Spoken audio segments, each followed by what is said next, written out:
Welcome back to the show. Now, one of the most unexpected rap battles in history is underway. On the left, perhaps in more ways than one. That's Eminem. On the right, you get the idea. That's high-flying presidential hopeful Vivek Ramaswamy. This unlikeliest of spats began when Vivek went viral for rapping to Eminem's Lose Yourself at the Iowa State Fair.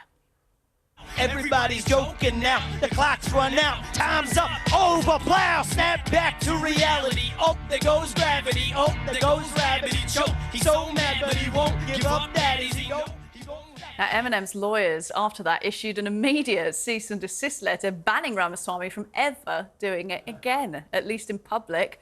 So was Eminem right to protect the integrity of his work in this urban genre from appropriation by a wealthy politician, or has he lost himself? To debate all of it, I'm joined by Los Angeles, America's #1 Eminem impersonator on YouTube, Vincent Marcus. MAGA rapper Forgiato Blow, here's in Florida for us, and Outkick host Tomi Lahren, friend of the show, joining us from Nashville as ever. I will come to you first, Forgiato. Is the performance worth it? Was Vivek doing any good? I give him an 8 out of 10. I think Eminem needs to go back to reality, though. The real Slim Shady needs to stand up. You know, he made his whole career on bashing white America, picking on people to get on. He is the face of hate speech when hate speech even started. I don't see any problem with Vivek doing the song. I mean, does he have a problem with a man of color playing his music? No one in Detroit's ever played his music. He seems like he thinks his music is for drug dealers and drug users. White America bought his music, so there shouldn't be an issue. It's freedom of speech, I feel. Vincent, you're the #1 Eminem impersonator. What did you make of the performance? I thought it was great. 9 out of 10. Because he really had the, snap back to it. He had the Eminem boost honk, like that honk. Perfect inflection on there. So I really nice job there. Yeah, I think he did great. So why did Eminem not like it then? I think it's obviously politically motivated. I think because he was so anti-Trump vocally, very vocally, so much, in fact, the Secret Service came to him and questioned him about his lyrics and the validity of them. And so I think he just wants to stay out of politics. And he's like, maybe not.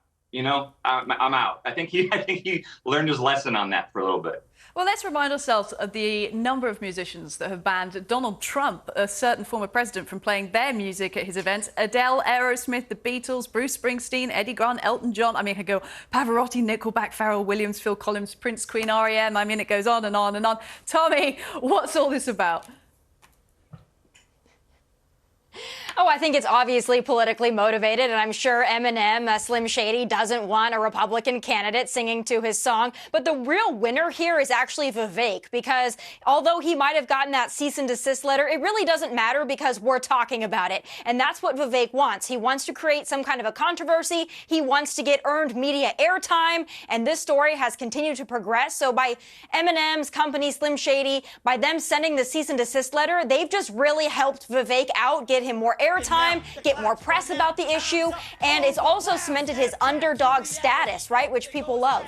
Yeah, I mean, you've got a point, Tomi. We're talking about it right now here on a show from the UK. It's got our attention that much. Forgiato, coming to you. I mean, Ramaswamy, he's had a life of some privilege compared to Eminem. He went to Yale and Harvard. Forbes says he's worth $950 million. Is it cultural appropriation? I don't think it is, because would Eminem be where he was at if he didn't have G-Unit or 50 Cent walking him in and Dr. Dre getting him where he was going? I mean, Eminem, yeah, he probably had to struggle just like everybody here. It wasn't easy for you to get your job. But, I think Vivek's doing a good job. Like we're saying, he's getting his name out there. Obviously, I'm voting Trump, but I like Vivek. I think he's doing a good job on the campaign trails. And, he did say he'll pardon Trump, so I like that. OK. Vincent, in terms of just politicians trying to seem cool, using rap music to try and get attention, like Tomi was saying, is it at all worth it? Do you think it helps them in the polls? I think so. I mean, I really enjoyed the performance, and I think that it definitely did help, or it will, because, again, like Tomi said, we're talking about it. So, again, I think it's a nice tool for politicians to use to sort of gain some traction. But yeah, I think I don't see anything wrong with what he did. But again, if you get a cease and desist letter from Eminem, that's pretty gangster. That's cool. Like, that's cool in itself. So like Eminem, the biggest gangster of all time, was just like, you know what? Maybe want to pull back a little bit, maybe pull back. So that's cool in itself. Vincent, have you ever met Eminem? Has he ever sent you a cease and desist letter? No, if I got one from him, I would say, oh my gosh, I exist. I would love that. But no, no, he has not reached out. I have not met him yet. I would love to, but no, not yet.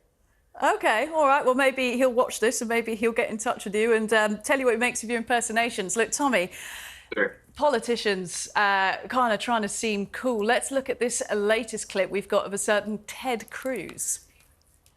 They're trying to go after and regulate ceiling fans. I got to tell you, it's hot in Texas. We don't want to get rid of our ceiling fans. And now these idiots have come out and said, drink 2 beers a week. That's their guideline. Well, I got to tell you, if they want us to drink 2 beers a week, frankly, they can kiss my ass. No, okay. Left the news anchor there pretty speechless, Tomi. That is Ted Cruz getting some chaps, some cowboys behind him to all crack open a brewski at the same time and to prove what a down-to-earth guy he is. Does this kind of shtick work? I think it actually is pretty authentic to Ted Cruz to speak that way. I mean, he's a Texan, so I think that it resonates. And as long as he's not drinking Bud Light, I think that the Republican Party is going to be okay with it, as we know, with the Bud Light controversy. So that's a sore spot for conservatives, being that the Bud Light boycott is still ongoing. But I'll say this, it really depends on your audience, right? So he's a Texan. That's the way Texans talk. Vivek, he's a young guy rapping. Although when they try to play up to this hip, cool attitude around an audience of like Iowa State fairgoers, I'm not sure that it really resonates with that audience, but I think it's all about just being authentic. You know, if we've got Chris Christie up there rapping 50 Cent, I'm not sure that that's going to do well for him. So it depends on the time, the place, and the person. If you've got a natural swag, you can do it. And let's not forget that Donald Trump over the years has been in dozens of rap songs. So he's actually the OG of this. Before they hated him, they loved to rap about him. Well, how about Trump rapping? This latest clip that has appeared online, an AI-developed Trump rap track that's topping the charts. They tryna lock me up, but I'm plugged in HEL. Got homies doing life in jail, they living in hell. These DAs acting silly, my mugshot is worth a billy. Sold some merchant, made a milli, shot McMillie out in Philly. Shot the baby, shot the Sosa, Benny Butcher, them my rollers. Called me racist, but these rappers riding with me, them my soldiers. Forgiato, is that any good in your mind? Yeah, I think it was great. It's great for the culture. Any song that shouts out Denny Johnson, I love it. I was outside the jailhouse, and a lot of people aren't really showing the support, Donald Trump's getting from the brown and black community. They were out there, so I think it was really cool. There's a lot of people like myself out here doing a lot of things, so shout out High Rez. I'm glad he got that spot. I hope he gets that #1 spot for Donald Trump. And just quickly, though, I mean, there's a lot of lyrics in there that obviously Trump hasn't said himself, but AI has created about shooting people. I mean, is that going to help his campaign?